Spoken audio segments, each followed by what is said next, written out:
કચ્છ જિલ્લાના રણકાંઠે આવેલા કોમી એકતાના પ્રતીક સમાન હાજીપીર બાબાનો ઉર્ષ એટલે કે મેળો આગામી 11, 12 અને 13 એપ્રિલના રોજ યોજાનાર છે। આ મેળામાં સમગ્ર રાજ્ય અને દેશભરમાંથી લાખોની સંખ્યામાં શ્રદ્ધાળુ ઉમટી પડતા હોય છે। ત્યારે યાત્રાળુઓની સુવિધા માટે પૂરતી વ્યવસ્થા કરવા અખિલ કચ્છ સુન્ની મુસ્લિમ હિતરક્ષક સમિતિ દ્વારા કચ્છ કલેક્ટરને લેખિત રજૂઆત કરવામાં આવી છે। સમિતિના પ્રમુખ સલીમ જત દ્વારા કરવામાં આવેલી આ રજૂઆતમાં જણાવવામાં આવ્યું છે કે મેળા દરમિયાન કાયદો અને વ્યવસ્થા જળવાઈ રહે તે માટે પૂરતો પોલીસ બંદોબસ્ત ફાળવવો જોઈએ। આ ઉપરાંત લાખો લોકોની જન્મદિને ધ્યાને રાખીને પીવાના પાણીનો પૂરતો પુરવઠો, અવિરત વીજ પુરવઠો અને તાત્કાલિક સારવાર માટે આરોગ્યની ટીમ સ્થળ પર હાજર રાખવા માંગ કરવામાં આવી છે। વધુમાં સમિતિએ રજૂઆત કરી છે કે મેળામાં આવતા શ્રદ્ધાળુઓની અવરજવર માટે પૂરતા પ્રમાણમાં એસટી બસોની સુવિધા ગોઠવવામાં આવે જેથી મુસાફરોને હાલાકી ન ભોગવવી પડે અને સરકારને પણ આવક થાય। મેળા દરમિયાન મોબાઈલ નેટવર્કની સમસ્યા સર્જાતી હોવાથી પૂરતા પ્રમાણમાં નેટવર્ક ઉપલબ્ધ કરાવવા અને હાજીપીર દરગાહની આસપાસ આવેલી કંપનીઓના ભારે વાહનોની અવરજવર 8 થી 15 એપ્રિલ સુધી બંધ રાખવા માટે જાહેરનામું પ્રસિદ્ધ કરવા પણ વિનંતી કરવામાં આવી છે। આજરોજ કલેક્ટર મધ્ય ઓફિસે આપણે હાજીપીર મેળા બાબતે અમે આજે રજૂઆત કરવા આવ્યા હતા। જે દર વર્ષની જેમ આ વર્ષે પણ એપ્રિલ મહિનામાં 11, 12 અને 13 ત્રણેય તારીખનો આપણે ઉર્સ ઉજવવાનો છે। એ ઉર્સ ઉજવવા દરમિયાન જે કાયમના માટે પ્રાથમિક સુવિધાઓ આપવામાં આવે છે તે કાયમ આપવામાં આવે અને આજે લાઇટ, પાણી,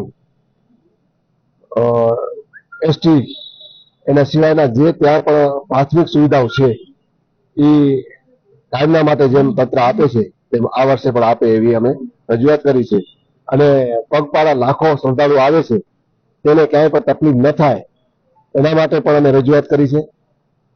જે ટ્રકો લોડિંગ કાયમના માટે ચાલુ છે તે કાયમના માટે લગભગ 8 દિવસથી 10 દિવસ બંધ રાખે છે।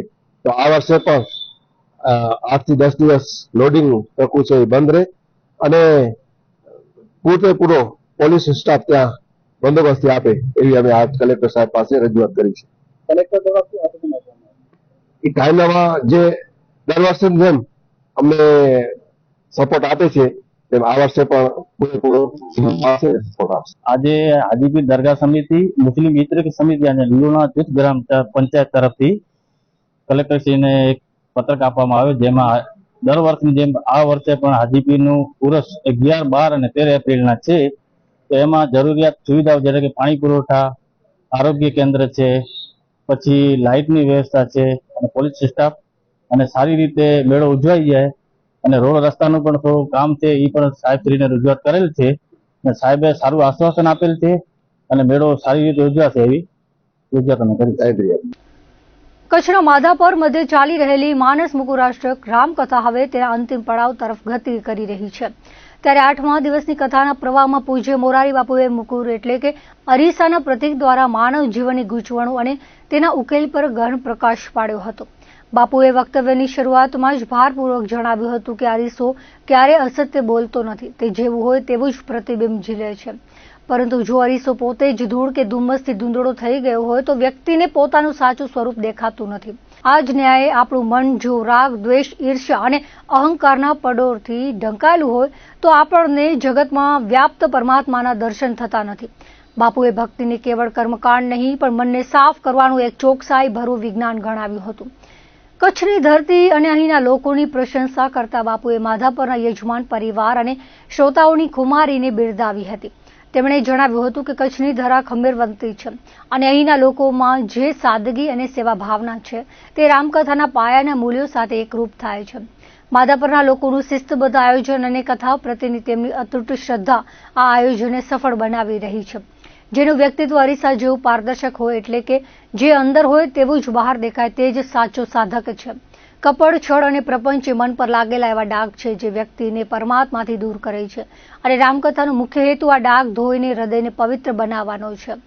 કથાના 8મા દિવસે હવે જ્યારે પૂર્ણાહુતિ આરે છે ત્યારે બાપુએ શ્રોતાઓને અનુરોધ કર્યો હતો કે કથાના મંડપમાંથી વિદાય લીધા પછી પણ માનસ મુકુર એટલે કે રામાયણ રૂપી આ અરીસાને હંમેશા પોતાની સાથે રાખજો। સમગ્ર માધાપર પંથક હાલ રામમય બની ગયું છે અને ભક્તોમાં પણ કથાના આ અમૃતપાનથી અનેરો ઉત્સાહ જોવા મળી રહ્યો છે। ભુજમાં વોર્ડ નંબર 11માં મહાદેવનગર પાસે રહેતા અને મંદિરમાં સેવા પૂજા કરતા પૂજારી પર હુમલો કરવામાં આવ્યો હતો. જીકે જનરલ હોસ્પિટલમાંથી તેઓએ જણાવ્યું હતું કે એક દારૂડિયો આવીને અશોભનીય વર્તન કરતો હોવાથી મહિલાઓએ ટોકતા અભદ્ર વાણી વિલાસ કરી મામલો વધ્યો હતો, જેથી તેઓ ગયા ત્યારે તેમને માર મારવામાં આવ્યો હતો, જેથી જીકે હોસ્પિટલમાં દાખલ થયા હતા. પોલીસે નિવેદન લીધું છે. કડક કાર્યવાહી કરવામાં આવે તેવી માંગ કરી છે. મંદિરમાં લોકો દર્શન માટે આવતા હોય છે, ત્યારે આ પ્રકારની ઘટનાને નિંદનીય ગણાવી કડક પગલાં ભરવામાં આવે તો લોકોની શાંતિ થાય અને સલામતીનો અહેસાસ થાય.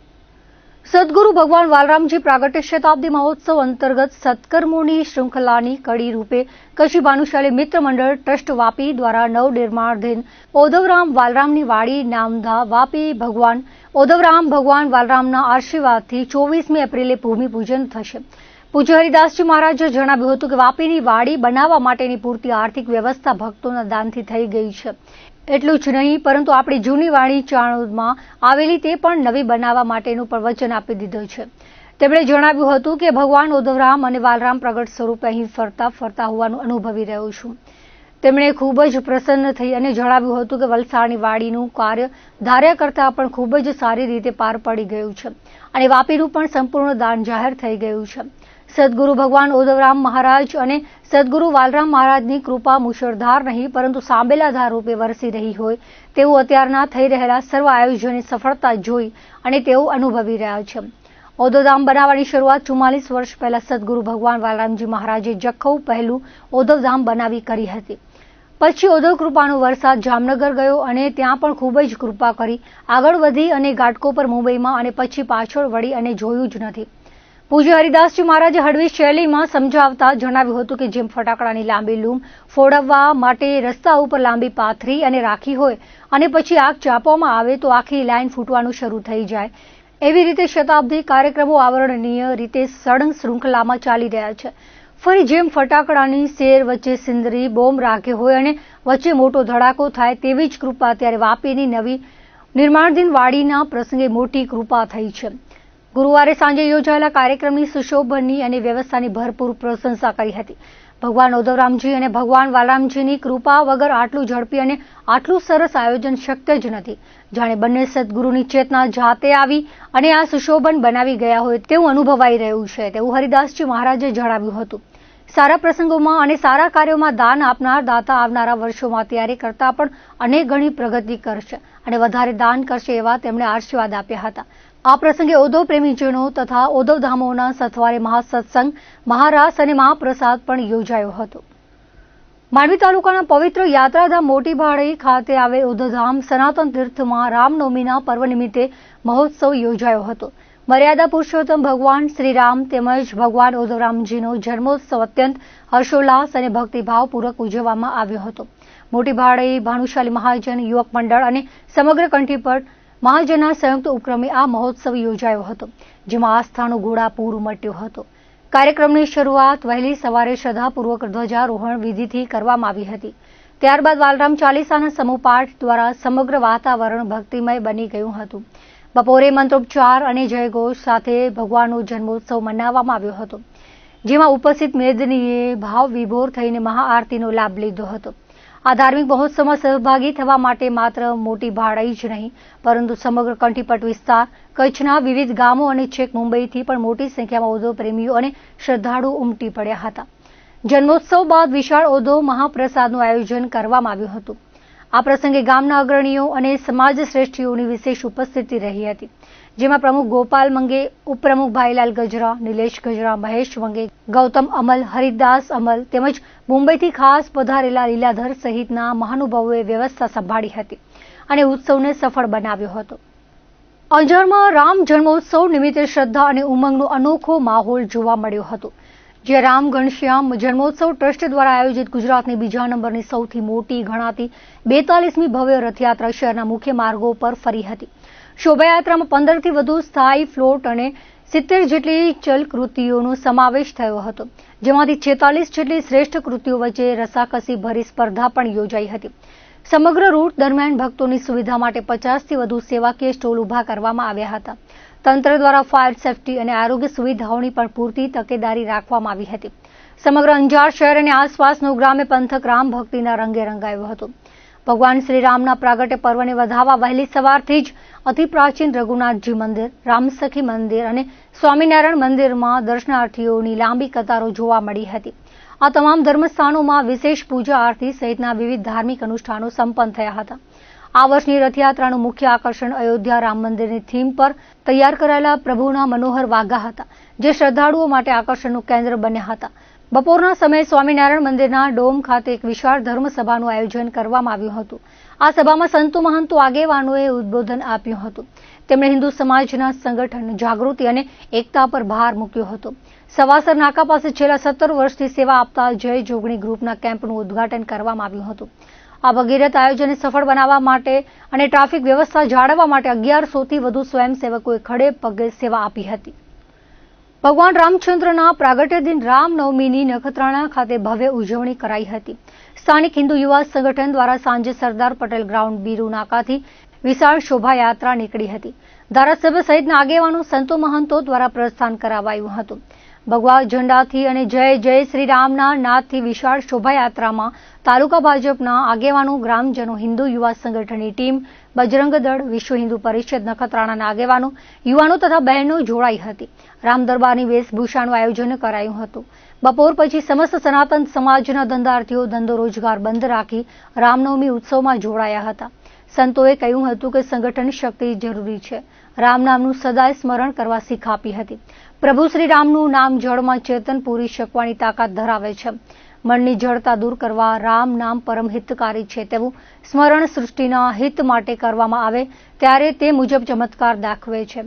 નખત્રાણા ભાજપ દ્વારા છાસનું વિતરણ કરવામાં આવ્યું હતું. કાર્યક્રમ દરમિયાન પીઆઈ દ્વારા ચુસ્ત બંદોબસ્ત ગોઠવાયો હતો. રામનવમીના પાવન અવસરે મુન્દ્રા રામમય બન્યું હતું. મુન્દ્રા વિશ્વ હિન્દુ પરિષદ દ્વારા ભગવાન રામના જન્મોત્સવ પ્રસંગે મુન્દ્રામાં ભવ્યાતિ ભવ્ય ઐતિહાસિક રથયાત્રા શહેરના મુખ્ય માર્ગો પરથી પસાર થઈ હતી. બપોર બાદ બારોઈના શીતલા માતાજીના મંદિર પાસેથી ભગવાનની વિવિધ ઝાંખીઓ સાથે ભવ્ય શોભાયાત્રા નીકળી હતી.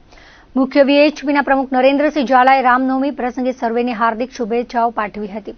પશ્ચિમ કચ્છ જિલ્લા પોલીસ મુન્દ્રા વિભાગના એસીપી ગૌતમ વિવેકાનંદન અને મુન્દ્રા પોલીસના પીઆઈ એસએમ રાણા અને સમસ્ત પોલીસ ટીમ ભગવાનની રથયાત્રામાં ઉપસ્થિત રહી હતી. મુન્દ્રા જય જય શ્રી રામના નારા સાથે ગુંજી ઉઠ્યું હતું. શહેરના સ્વામી વિવેકાનંદ ગ્રાઉન્ડમાં મુન્દ્રા વિશ્વ હિન્દુ પરિષદ દ્વારા હનુમાન ચાલીસા અને સંગીતમય મહાઆરતીમાં ભક્તો બહોળી સંખ્યામાં ઉમટ્યા હતા. કચ્છ જિલ્લામાં ઉનાળાની હજુ તો શરૂઆત થઈ છે, ત્યાં જ જળાશયોના સ્તર ચિંતાજનક રીતે ઘટવા માંડ્યા છે. ખાસ કરીને ભુજ તાલુકાની જીવાદોરી ગણાતો અને જિલ્લાનો સૌથી મોટો રુદ્રમાતા ડેમ હાલ સંપૂર્ણપણે ખાલીખમ થઈ જતા સ્થાનિકોમાં ફફડાટ વ્યાપી ગયો છે. ડેમમાં પાણીનો જથ્થો ખૂટી જવાથી આગામી દિવસોમાં આ વિસ્તારમાં પીવા અને સિંચાઈના પાણીની વિકટ સમસ્યા સર્જાવાના સ્પષ્ટ એંધાણ વર્તાઈ રહ્યા છે. રુદ્રમાતા ડેમ તેના આસપાસના અંદાજે 10થી વધુ ગામો માટે પીવાના પાણીનો મુખ્ય સ્ત્રોત છે. આ વિસ્તારના ખેડૂતો ખેતી અને સિંચાઈ માટે સંપૂર્ણપણે આ જળાશય પર નિર્ભર છે. ડેમ તળિયા ઝાટક થઈ જતા ખેડૂતો અને પશુપાલન જેવા પાયાના વ્યવસાયો જોખમમાં મુકાયા છે. સ્થાનિક ખેડૂતોના જણાવ્યા અનુસાર સરકાર દ્વારા રુદ્રમાતા ડેમને નર્મદા નીરથી ભરવાની અનેકવાર જાહેરાતો કરવામાં આવી છે, પરંતુ જમીની હકીકત કંઈક અલગ જ છે. પાઇપલાઇન અને કેનાલના કામો ચાલુ હોવાના સરકારી દાવાઓ વચ્ચે હજુ સુધી નર્મદાનું એક ટીપું પાણી ડેમમાં પહોંચ્યું નથી. ખેડૂતોને આશંકા છે કે જો કામગીરીની આ જ ગતિ રહેશે તો હજુ પણ 2 થી 3 વર્ષ સુધી પાણીની રાહ જોવી પડી શકે છે. ડેમના અભાવે નોખાણીયા, કુનરિયા, લોરિયા, સુમરાસર, દોરી અને કોટાય જેવા ગામોની સ્થિતિ કફોડી બની છે. જો ડેમમાં પાણી ઉપલબ્ધ હોય તો ખેડૂતો ઘઉં, ઈસબગુલ અને એરંડા જેવા રવિ પાક સારી રીતે લઈ શકે છે. વર્તમાન સ્થિતિમાં જ્યારે ઉનાળાના અંતિમ તબક્કે પાકને પાણીની સૌથી વધુ જરૂર હોય છે, ત્યારે જ ડેમ ખાલી થઈ જવાથી ખેડૂતોની આખી મોસમ નિષ્ફળ જાય છે અને રોકેલી મૂડી પણ એળે જાય છે. સ્થાનિક રહીશો અને ખેડૂત અગ્રણીઓએ રાજ્ય સરકાર પાસે ઉગ્ર માંગ કરી છે કે રુદ્રમાતા ડેમને વહેલી તકે નર્મદાના નીરથી ભરીને સિંચાઈની સમસ્યાનો કાયમી ઉકેલ લાવવામાં આવે, જેથી સરહદી વિસ્તારના ખેડૂતો પાયમાલ થતા બચી શકે. ભુજ શહેરમાં ભૂકંપ પછી રિંગ રોડ નવા બન્યા નથી. અવારનવાર માત્ર રિસર્ફેસિંગ થયું છે. રોડના કામ માટે સરકારે 100 કરોડથી વધુની રકમ ફાળવી છે, પરંતુ કામમાં યોગ્ય મોનિટરિંગ જોવા મળતું નથી. સ્ટેશન રોડ પર દુકાનો નીચે અને રોડ ઊંચા થઈ ગયા. પંજાબ બેંકની સામે પડેલો ખાડો આજ દિન સુધી પૂરાયો નથી. ડિવાઈડરમાં નબળું કામ થયું છે. જિલ્લા ઉદ્યોગ કેન્દ્રથી આરટીઓ જતા રોડ પર મહિનાથી રોડ ખોદીને રાખ્યો છે, પરંતુ કામ થયું નથી. આરટીઓ કચેરીની આગળ ટુકડો મૂકી દેવાયો છે. જીકે જનરલથી જ્યુબિલી સુધી હજુ કામ કરવામાં આવ્યું નથી. પીજીવીસીએલ સામે મસમોટા ખાડા દરરોજ હાલાકી ઊભી કરે છે. સ્મૃતિવન રોડ પર અગાઉ ગટ્ટાદાર ઝાડ હતા, પરંતુ હમણાં ઝાડ તોડી પાડવામાં આવ્યા છે, જેના કારણે રાતના સમયે સામેથી આવતા વાહનોની હેડલાઇટ આંખો આંજી નાખે છે. સ્મૃતિવનમાં ફૂટપાથ તોડીને નાનો કરાયો, પરંતુ બિનજરૂરી બ્લોક હજુ સુધી ઉપાડવામાં આવ્યા નથી. મુદ્રા રોડ પર આરડી વરસાણી પાસે દરરોજ ટ્રાફિક જામ થાય છે. અહીં ખાડા પડી જતા બાવળ રાખીને લોકોને ચેતવણી આપવાની ફરજ પડી રહી છે. એરપોર્ટ રોડ પર જે કામ થઈ રહ્યું છે તેમાં અતિશય ધૂળ ઉડવાના કારણે લોકોને પસાર થવું મુશ્કેલ રૂપ બન્યું છે. આખા શહેરમાં ખોદકામ કરીને રાખી દેવાયું છે, પરંતુ એક પણ રોડ એવો નથી જેનું કામ સંપૂર્ણ થયું હોય. દરેક જગ્યાએ અડધા કામ કરી કામ બંધ કરી દેવામાં આવતા હોય છે. ખાસ કરીને ટુ વ્હીલર ચાલકો માટે આ માર્ગ જીવલેણ સાબિત થઈ રહ્યો છે. અચાનક ખાડા અને અસમતલ માર્ગને કારણે વાહન ચાલકો સંતુલન ગુમાવી શકે છે, જેના કારણે નાના મોટા અકસ્માતોની ભીતિ સતત રહે છે. સ્થાનિકોમાંથી આક્ષેપ ઉઠી રહ્યો છે કે કામગીરી દરમિયાન સલામતીના નિયમોનું પાલન થતું નથી અને માત્ર નામ માત્રની ચેતવણીથી કામ ચલાવવામાં આવી રહ્યું છે. શહેરના વિકાસ સાથે નાગરિકોની સુરક્ષા સુનિશ્ચિત કરવી તંત્રની પ્રથમ જવાબદારી હોવી જોઈએ, પરંતુ હાલની સ્થિતિ તેનાથી વિપરીત દર્શાવે છે. આ પરિસ્થિતિને ધ્યાનમાં રાખીને નાગરિકોએ તંત્ર પાસે તાત્કાલિક યોગ્ય પગલાં લેવા અને માર્ગ સુરક્ષા માટે જરૂરી તમામ વ્યવસ્થાઓ અમલમાં મૂકવાની માંગ કરી છે. ગાંધીધામ ખાતે મિલેટ મહોત્સવ અને પ્રાકૃતિક ફાર્મર માર્કેટ 2026નો અત્યંત ઉત્સાહપૂર્ણ માહોલમાં પ્રારંભ કરવામાં આવ્યો હતો. ગુજરાત સરકારના કૃષિ ખેડૂત કલ્યાણ અને સહકાર વિભાગ દ્વારા આયોજિત આ વિશેષ મહોત્સવનો ઉદ્દેશ્ય મિલેટ્સ એટલે કે જાડા ધાન્યના વપરાશને પ્રોત્સાહન આપવો અને પ્રાકૃતિક ખેતી કરતા ખેડૂતોને સીધું બજાર પૂરું પાડવાનો હતો. ગાંધીધામના ટાગોર રોડ પર આવેલા દાદા ભગવાન પ્લોટ ખાતે યોજાયેલા આ કાર્યક્રમમાં રાજ્યના ઉચ્ચ અને તાંત્રિક શિક્ષણ મંત્રી ત્રિકમભાઈ છાંગાએ મુખ્ય અતિથિ તરીકે ઉપસ્થિત રહ્યા હતા અને આ પ્રદર્શન તેમજ બજારનો વિધિવત પ્રારંભ કરાવ્યો હતો. આ પ્રસંગે ગાંધીધામના ધારાસભ્ય માલતીબેન મહેશ્વરી સહિતના મહાનુભાવો વિશેષ અતિથિ તરીકે ઉપસ્થિત રહ્યા હતા. કાર્યક્રમના ઉદઘાટન પ્રસંગે મંત્રી ત્રિકમભાઈ છાંગાએ જણાવ્યું હતું કે મિલેટ્સ એટલે કે બાજરી, જુવાર, રાગી અને સામો જેવા ધાન્યો આપણા પૂર્વજોનો મુખ્ય ખોરાક હતા, જે હવે સુપરફૂડ તરીકે વિશ્વભરમાં નામના મેળવી રહ્યા છે. વડાપ્રધાન નરેન્દ્ર મોદીના વિઝન મુજબ વર્ષ 2023ને આંતરરાષ્ટ્રીય મિલેટ વર્ષ તરીકે ઉજવાયું છે. હવે આપણે તેને જન જન સુધી પહોંચાડવાના લક્ષ્ય સાથે આગળ વધી રહ્યા છીએ. પ્રાકૃતિક ખેતી વિશે વાત કરતા મંત્રીએ કહ્યું હતું કે રાસાયણિક ખેતીથી જમીન અને સ્વાસ્થ્ય બંનેને નુકસાન થઈ રહ્યું છે, ત્યારે બેક ટુ નેચરના મંત્ર સાથે પ્રાકૃતિક ખેતી અપનાવી એ સમયની માંગ છે. પ્રાકૃતિક ખેતી માત્ર પ્રદૂષણ મુક્ત ખોરાક જ નથી આપતી, પરંતુ ખેડૂતોના ખર્ચમાં ઘટાડો કરી તેમની આવક બમણી કરવામાં પણ ખૂબ જ મહત્વનો ભાગ ભજવે છે. આ મહોત્સવ એ ખેડૂતો અને ગ્રાહકો વચ્ચે એક સીધો સેતુ બનશે, જેનાથી ઝેરમુક્ત આહાર પ્રત્યે જાગૃતિ વધશે. આ મહોત્સવમાં વિવિધ પ્રકારની મિલેટ પ્રોડક્ટ્સ અને પ્રાકૃતિક કૃષિ પેદાશોના વેચાણ માટે ભવ્ય સ્ટોલ્સની વ્યવસ્થા કરવામાં આવી છે. અહીં મુલાકાતીઓને શુદ્ધ અને સાત્વિક આહારની વિવિધ વાનગીઓ તેમજ સીધા ખેતરમાંથી આવેલા ઓર્ગેનિક ઉત્પાદનો ખરીદવાની તક મળી હતી. ઉદ્ઘાટન સમારોહ બાદ તમામ મહાનુભાવોએ વિવિધ સ્ટોલ્સની મુલાકાત લઈ ખેડૂતો અને ઉત્પાદકો સાથે સંવાદ કર્યો હતો. ગુજરાત સરકારના પારદર્શી વહીવટના અભિગમને વેગ આપવા માટે ભુજ નગરપાલિકા દ્વારા વોર્ડ નંબર 7 થી 11ના નાગરિકો માટે સેવા સેતુ કાર્યક્રમનું સફળ આયોજન કરવામાં આવ્યું હતું. નગરપાલિકા સભાખંડ ખાતે કાર્યક્રમમાં શહેરીજનોએ બહોળી સંખ્યામાં હાજર રહી સરકારી યોજનાઓનો લાભ લીધો હતો. NULM શાખાના મેનેજર કિશોર શેખા, મેનેજર દીપલબેન ત્રિવેદી, PMJY શાખાના સોશિયલ ડેવલપમેન્ટ એક્સપર્ટ ધર્મિષ્ઠાબેન પ્રજાપતિ, ક્ષત્રિય અગ્રણી મનુભા જાડેજાના હસ્તે દીપ પ્રાગટ્ય કરી કાર્યક્રમ ખુલ્લો મૂકવામાં આવ્યો હતો. સરકારના વિવિધ વિભાગોના અધિકારીઓ અને કર્મચારીઓ એક જ સ્થળે 22 જેટલા સ્ટોલ રાખી સેવાઓ આપી હતી, જેમાં 55 જેટલી વિવિધ સરકારી યોજનાઓની સેવાઓનો લાભ નાગરિકોને ઘર આંગણે પૂરો પાડવામાં આવ્યો હતો. સ્થળ પર જ પ્રશ્નોનું નિરાકરણ કરવામાં આવેલ હતું. આ સેવા સેતુ કાર્યક્રમનો મુખ્ય ઉદ્દેશ્ય નાગરિકોના વહીવટી પ્રશ્નોનો ત્વરિત નિકાલ કરવાનો હતો. દિવસ દરમિયાન વિવિધ વિભાગોને લગતી 329 જેટલી અરજીઓ પ્રાપ્ત થઈ હતી, જે તમામનો અધિકારીઓ દ્વારા સ્થળ પર જ સંતોષકારક નિકાલ કરવામાં આવ્યો હતો. ભવિષ્યના નાગરિકોએ આ તકનો મહત્તમ લાભ લીધો હતો અને વહીવટી તંત્રની આ કામગીરીને બિરદાવી હતી.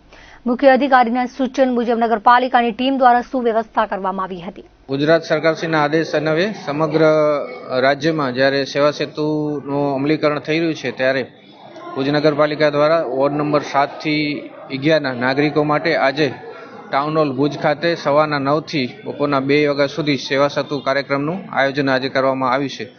સેવા સેતુ કાર્યક્રમમાં કુલ 55 જેટલી સેવાઓ આજે આપણે અહીંયા સ્થળ ઉપર આપી રહ્યા છીએ, જેમાં અરજદારોએ પોતાની રજૂઆતોની અરજીઓ અમે અહીંયા સ્વીકારી છે અને જે અરજીઓ નિકાલ કરવાપાત્ર હશે એ અરજીઓનો નિકાલ આજે સાંજે 5 વાગ્યા સુધી કરવામાં આવશે.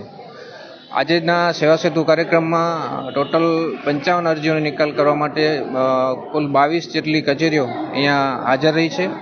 એવો દરેક નાગરિકોની અરજીઓ સ્વીકારે છે અને તે અરજીનો યોગ્ય નિકાલ થાય તેના માટે આજે અહીંયા સેવા સેતુ કાર્યક્રમ રાખવામાં આવેલ છે.